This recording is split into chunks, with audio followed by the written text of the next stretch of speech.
जय हिंद साथियों।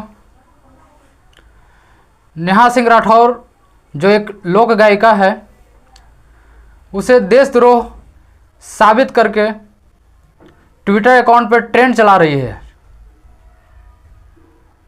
आखिर क्या ऐसा बयान दिया है नेहा सिंह राठौर ने जो कि किसी पार्टी के विशेष प्रवक्ताओं ने भी नेहा सिंह राठौर पे शिकंजा कसने को तैयार है।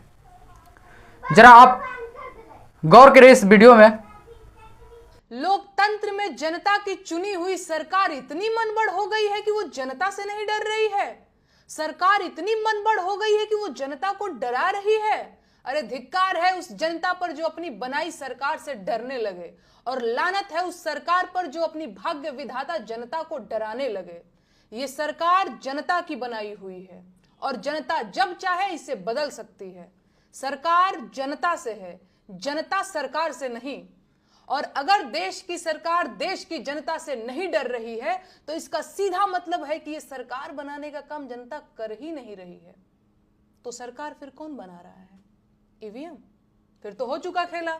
सरकार ईवीएम बनवा रही है और ईवीएम सरकार बनवा रही है। बढ़िया है फिर तो। अच्छा, दिल पे हाथ रख करके बताइएगा, आपको सच में लगता है कि सरकार देशवासियों का भला कर रही है? क्या आपको अब तक नहीं समझ में आ रहा है कि सरकार की नजर सिर्फ देश के संसाधनों पर है? महंगाई, बेरोजगारी, स्वास्थ्य और शिक्षा जैसे मुद्दों को साइडलाइन कर देने वाली सरकार देश का भला कैसे कर सकती है? कुछ अंधभक्त और जाहिल किस्म के लोग मुझसे सवाल पूछ रहे हैं कि मैं होती कौन हूं प्रधानमंत्री से सवाल पूछने वाली? मेरी औकात क्या है? हैसियत क्या है मेरी? गजब सवाल है। अब क्या देश के प्रधानमंत्री से सवाल पूछने के लिए पहले मुझे प्रधानमंत्री बनना पड़ेगा? आप शायद भूल गए होंगे, लेकिन आपकी जेब में पड़ा एक कागज का टुकड़ा आपको ताकत देता है कि आप पूरे अधिकार के साथ देश के प्रधानमंत्री से सवाल पूछ लें। अपने सोए हुए दिमाग को जगाइए महाराज। आपका वोटर कार्ड आपको खाली सिम खरीदने के लिए नहीं दिया गया है। आपकी नागरिकता का एक दस्तावेज है, और वो उसके आधार पर रास्ते का एक गरीब मजदूर भी प्रधानमंत्री से पूछ सकता है कि साहब, मैं अब तक गरीब क्यों हूं? अपनी ताकत को पहचानिए। इस देश के नागरिक हैं आप, गुलाम नहीं हैं। आजाद देश के आजाद नागरिक हैं आप। जागिए और पूछिए सवाल इन बड़ी गाड़ी और ऊंचे मकान वाले नेताओं से कि आप अब तक बेरोजगार क्यों हैं।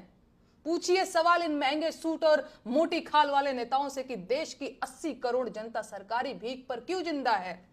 अपने जिंदा होने का सबूत दीजिए, सवाल पूछिए और अपना हक लीजिए।